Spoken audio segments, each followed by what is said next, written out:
Shalom Yashala, peace Israel, all praises to the Most High, in the name of His only begotten Son, and the Holy Spirit that's called Halolium, Yahweh, Bahashem, Yahweh Shai, Baharukakadash. Double honors to the Apostles Nails, a great millstone, who well. Peace and salutations to all the sincere Akim, enduring afflictions, making their calling and election sure. It's your brother Kabar back with another one. In this one, Lord willing to be edifying to the elect, Yahweh Bashim Yahweh Shai, Baharukakadash, Barakatam, to all the sincere listeners who may hear this. Going to be going into a topic of the origin of law enforcement in the form of slave patrol. You see here, this is just something I pulled up based off of an image search. But you simply Google slave patrol and you get some information.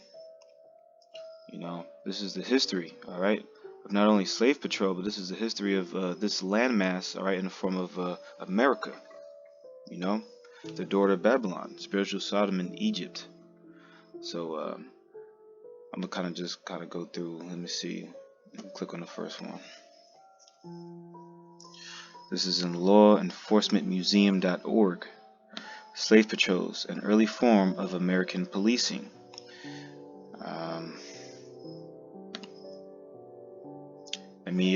I'm just read it. It says, I, patroller's name, do swear that I will, as searcher for guns, swords, and other weapons among the slaves in my district, faithfully and as privately as I can, discharge the trust reposed in me as the Lord directs to the best of my power, so help me God.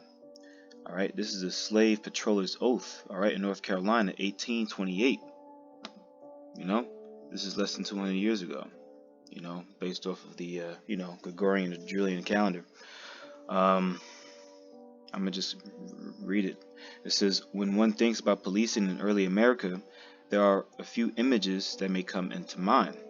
It says a county sheriff enforcing a debt between neighbors, a constable serving an arrest warrant on horseback, or a lone night watchman carrying a lantern through his sleeping town.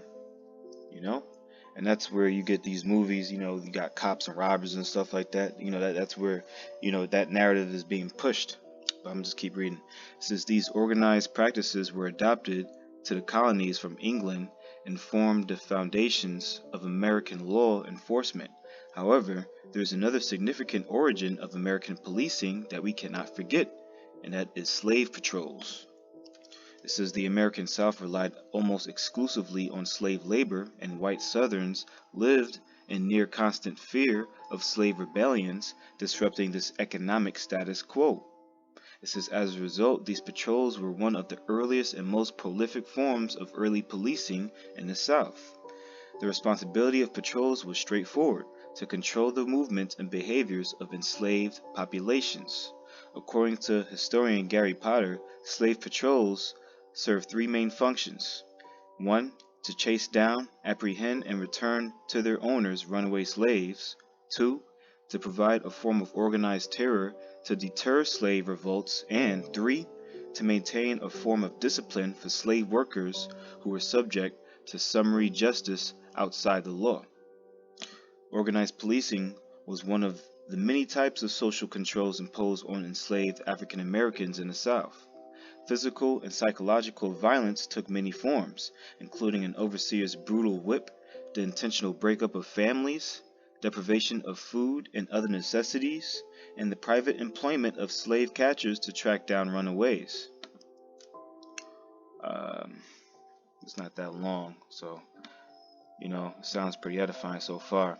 It says slave patrols were no less violent in their control of African Americans. They beat and terrorized as well.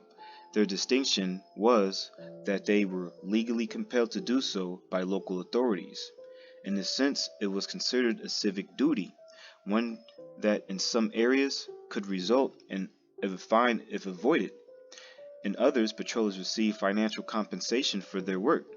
Typically, slave patrol routines included enforcing curfews, checking travelers for a permission pass, catching those assembling without permission, and preventing any form of organized resistance.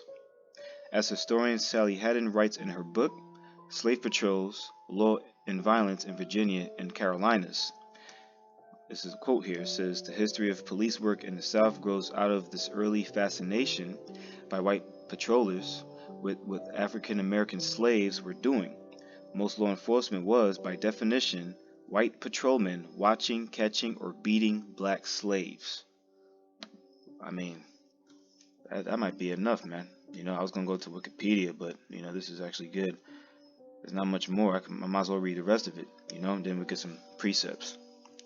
It says the process of how one became a patroller differed throughout the colonies. Some governments ordered local militias to select patrollers from their rosters of white men in a region within a certain age range. In many areas, patrols were made up of lower class and wealthy land-owning white men alike.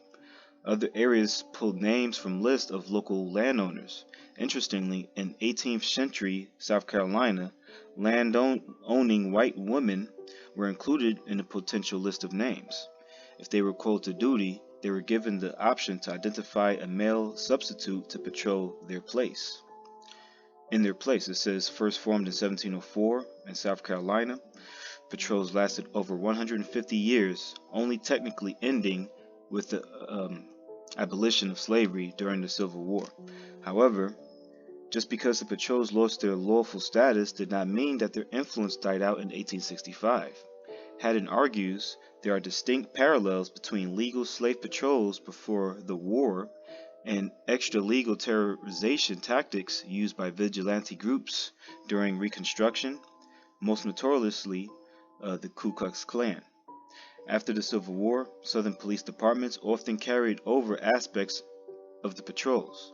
These included systematic surveillance, the enforcement of curfews, and even notions of who could become a police officer.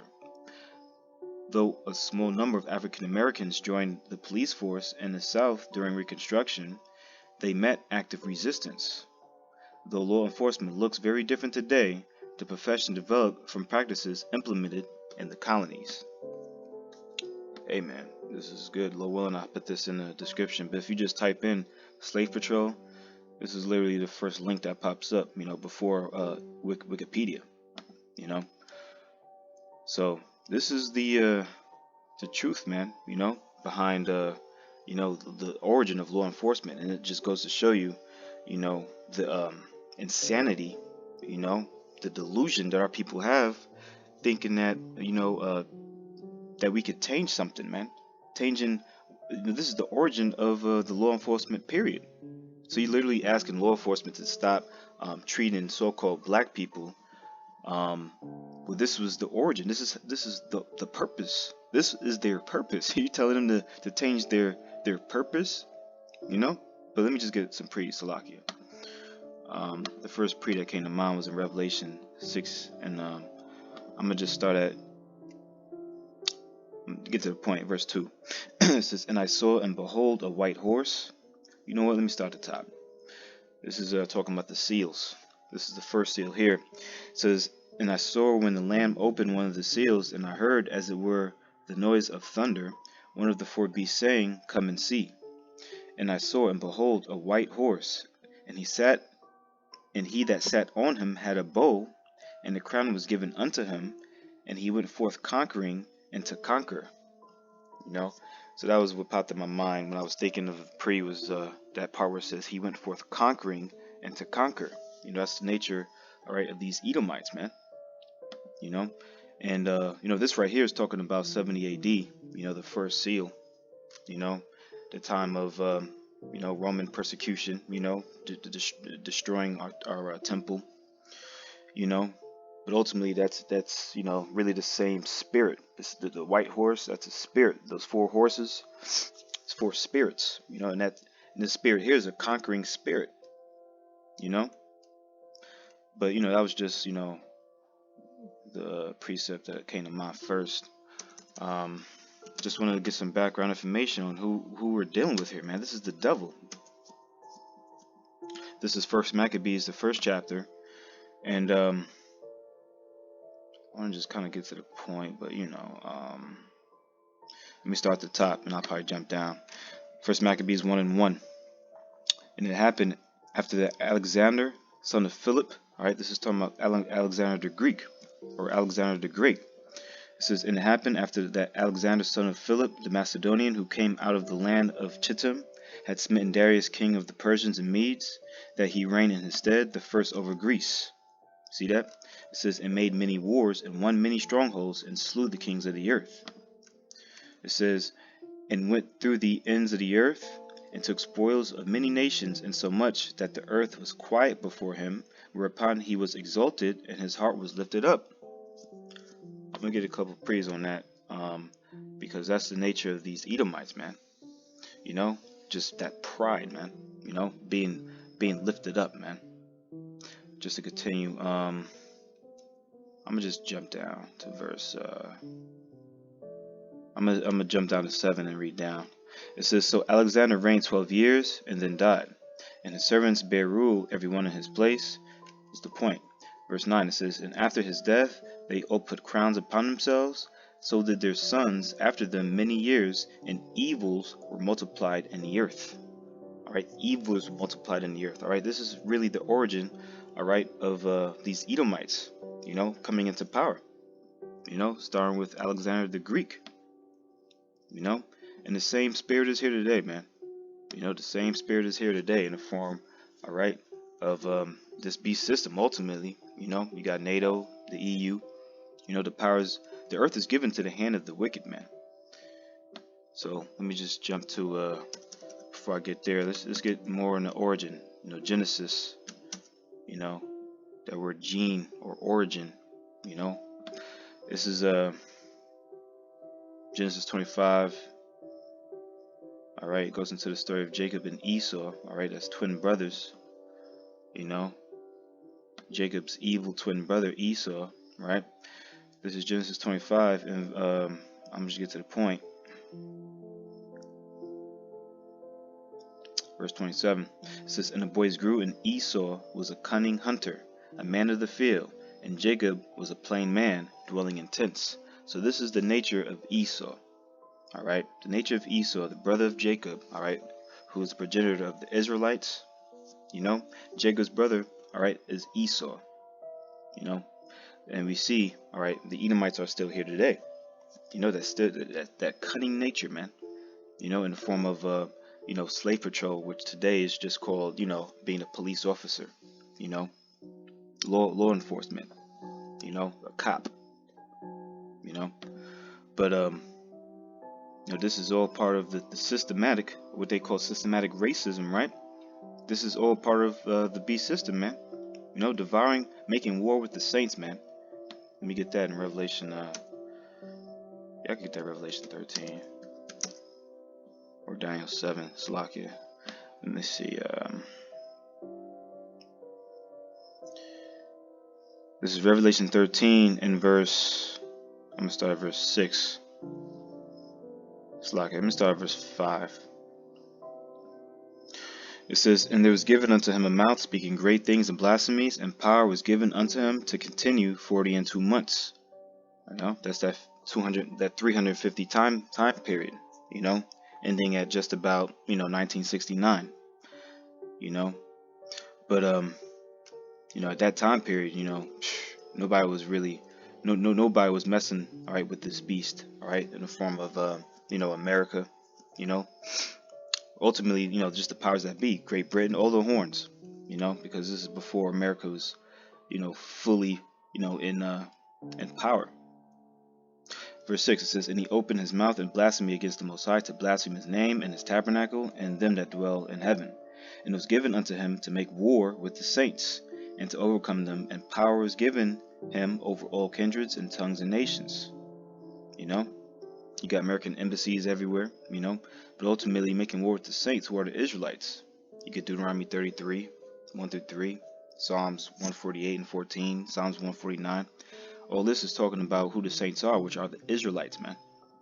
You know, and ultimately this beast, all right, who's in control of this beast? Let me get this in Daniel 7. Because who's controlling this beast is Esau, which we know in 2 Ezra 6 and 9, all right, is the end of the world. Esau is going to be in rulership, you know, at the end of this place.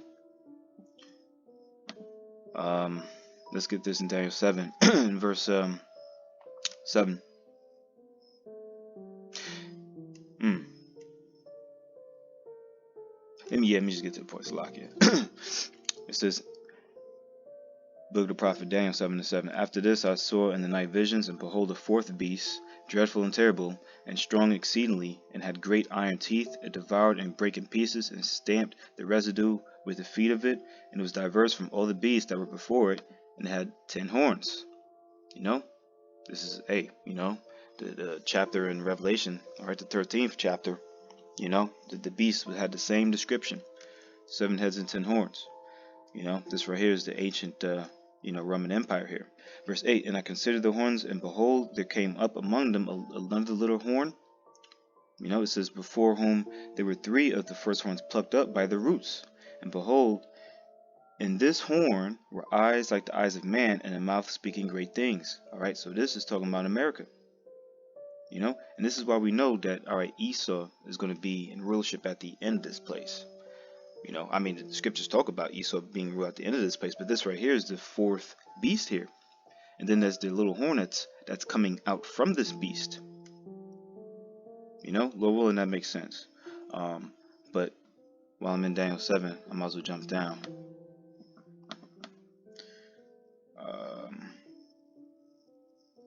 This is Daniel 7 in verse... I was going to get that later, but I might as well get it now. This is Daniel 7 in verse 20. I'm starting 19. It says, then I would know the truth of the 4th beast, which was diverse from all the others, exceeding dreadful, whose teeth were of iron, and his nails of brass, which devoured, brake in pieces, and stamped the residue with his feet, and of the 10 horns that were in his head, and of the other which came up, and before whom 3 fell, even of that horn that had eyes, and a mouth that spake very great things, whose look was more stout than his fellows. You know, and that's America, man. You know, the nature of the nature of the American Edomite. They're just more proud. They're more prideful than the average Edomite. You know, something about the American Edomite.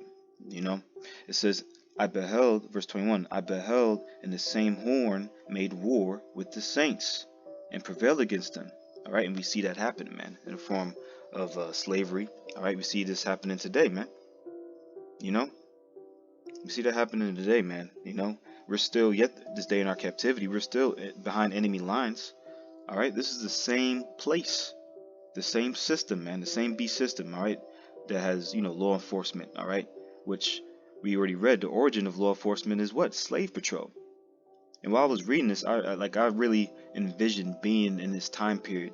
This is this is an ugly truth, you know, that people like to avoid, you know, because the devil, you know, the devil, you know, the man, okay, the one who comes in working as Satan, you know, he wants to avoid the ugly truth, you know, because he wants to run from that tab, man. He wants to run from really the prophecy of what's going to happen to this beast, you know. But Salakia, not to jump the gun, let me just jump to Psalms 55. This is Psalms 55 and 21. It says, the words of his mouth were smoother than butter, but war was in his heart.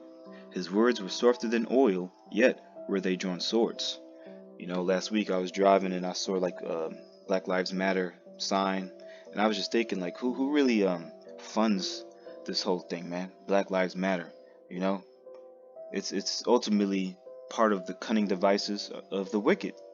You know, you got those, you know, those 3 so-called black lesbians, all right, who founded this movement, you know. But it was Esau who, you know, really, you know what I'm saying, it was like, you know what, this is perfect, you know, this is gonna go right with the agenda. You know what I'm saying? The more so-called black men are getting put to death, the better Black Lives Matter does. You know, that's, you know, just something to think about. But ultimately, you know, this is all part of this whole beast system at work. People thinking that, oh, Black Lives Matter and, you know, peaceful protesting and stuff like that, that's something that's you're gonna make some type of change, man. No, that's ultimately you deceiving yourself, man. You know, what's the whole end game here, man? We got to take down this whole system, man. You know, we can't have no Edomite. You can't have slave patrols running around in 2020, year of prophecy, and thinking that anything is gonna help out, man. You think that these people, Slakia, if I'm going on a tangent, but you know, these so-called, you know, police officers, they're trained a certain way, all right? They go to police academies, all right? They're trained a certain way. They have a certain culture, man. They have a certain way of how they move, all right? This thing has been happening not only for decades, all right, for centuries. You know, we just read it. So, you know, our people are just delusional, thinking that, you know, something's going to change by voting or trying to join hand in hand with the wicked, you know. Let me just continue on. Let's jump to the 58th chapter. This is Psalms 58 and verse 3. It says, the wicked are estranged from the womb. They go astray as soon as they be born, speaking lies. You know, you got, you know, just this, you know, particular owners. You got owners linking up, you know, with the NBA, you know, trying to make it seem like, you know, they're all for this, man. You know, because that's what the media is pushing, you know. But ultimately, this is all one big lie, man. This whole country is built on one big lie. This whole land, I mean, people, if you want to think about it, you know, the whole so-called, you know, cops and robbers, you know, you got police officers, you know, fighting crime. This whole country was built off of a big ass crime. All right, so-called founding fathers. People see it. It's like it's not even a conspiracy theory. You know, this is a literal effect. All right, who's Christopher Columbus and did he discover America? It's a I mean, well-known fact that people were literally residing in this landmass before this Edomite came. So how did he discover America? People don't even celebrate you know, Columbus Day anymore, you know, because they see that he's the devil. Just to continue on, it says, their poison is like the poison of a serpent. They are like the deaf adder that stoppeth her ear. You see that? That's the devil, man. We know who the devil that the Bible speaks of. That's why we say that on the highways and byways, you know, that the so-called white man is the devil that the Bible speaks of. All right, Job 9:24, the earth is given to the hand of the wicked. And it says here, the wicked are estranged from the womb. You know, we already read in Genesis 25 that Esau is a cunning hunter. So this all lines up. We know who the devil is and we know who Esau is. All right, and that's not the Arab. Let me get this in Jeremiah 49. This is the book of the prophet Jeremiah 49 and verse 16. Yeah, I'm gonna just get to the point. It says, thy terribles hath deceived thee in the pride of thine heart. O thou dwellest in the clefts of the rock, that holdest the height of the hill. It says, though thou shouldest make thy nest as high as the eagle, I will bring thee down from thence, said the Lord, Yahweh Bashim Yahushai. All right, it's talking about these Edomites, man. You know, all the heathen, but the Edomites, you know, Esau. All right, it's going, as his, you know, chapter brings out, he's going to be made small among the heathen, you know, despised. You know, Revelation the 17th chapter talks about that horn. You know, the horns shall hate the whore. You know, which is America, man. You know, this is something that, you know, it's just to read 17. Also Edom shall be a desolation. Everyone that goeth by it shall be astonished, and it shall hiss at all the plagues thereof. You know, because this place, you know, this place is going to be a monument, man. This place is just going to be a desert. You know, it's going to be desolation, man, once this place is hit with ICBM missiles, man. Let me get this in Obadiah. This is the book of Prophet Obadiah, verse, I'm going to get to the point, verse 3. It says, the pride of thine heart hath deceived thee, thou that dwellest in the clefts of the rock, whose habitation is high, that saith in his heart, who shall bring me down to the ground? All right, the same Edomite, just like Alexander the Great, or the Greek, you know, because he isn't great. Ain't nothing great about an Edomite, you know, unless you're talking about Babylon the Great, you know. But ultimately, you know, that's the pride, man. The pride of these Edomites they're so prideful that they really think that they're God, man. You know, we're gonna get that. I'll probably end off there, you know. But that's ultimately The system was created, ultimately to make war with the saints, to wear out the saints. And this is basically something that was prophesied thousands of years ago. Ain't nothing we could do to offset prophecy. All we have to do, we're prisoners of hope, man. Let's get this in Revelation 13, one of the main ones we like to use. In Revelation 13, let me just start at 11. You know what? Salakia, because I was just going to get verse 10. Then I'll just probably read down. Revelation 10, 13, Salakia. This is the book of Revelation 13 and verse 9. It says, if any man have an ear, let him hear. He that leadeth into captivity shall go into captivity. He that killeth with the sword must be killed with the sword. Here's the patience and faith of the saints. Alright, this is something that, amen, there's no other breakdown other than the fact that this is something that has to happen. This is the patience and the faith of the saints, and we already brought out who the saints are. That's the Israelites. Alright, so we're gonna have that faith, man. The saints in Daniel 7 and 18 who's going to be taking the kingdom. Because there's a prophecy that the saints shall take the kingdom, and we're going to have the forever and ever, Lord willing. I'm one of those men who'll be able to, take part in the process. But ultimately, Israel as a whole, we're going to be ruling forever, man. Along with the Yahushua, man, King David. But it says here, he that leaveth into captivity shall go into captivity. He that killeth with the sword must be killed with the sword. Here's the patience and faith of the saints. Alright? So you got those two that just got killed, at the peaceful protest. You got Jacob Blake, who is paralyzed. You got, the list goes on. The list goes on. How many of our people have been killed? And that's just within the past year. Think of how many hundreds of years, even particular things. I did a video on Clark Neal, if I'm pronouncing his name right, man. The story of the lynching of Clark Neal. These Edomite devils, they have a lot to pay, man. Verse 11, it says, and I beheld another beast coming out of the earth, and he had two horns like a lamb, and he spake as a dragon. Alright, this is another beast. This is talking about America. Two horns like a lamb, and he spake as a dragon. That's cunning nature right there, man. That's why we know this is talking about Esau. And this goes into, implementing that mark of the beast, which we know is the RFID microchip. But I'm gonna just end off in 2 Thessalonians, the 2nd chapter, Lord willing. 2 Thessalonians 2 and verse 3 says, let no man deceive you by any means, for that day shall not come except there come a falling away first, and that man of sin be revealed, the son of perdition, Esau, the Edomite. Alright, the so-called white man. Alright, he's being revealed. People see Christopher Columbus is the devil. Alright, people see, particular men who's in rulership. They're the devil, man.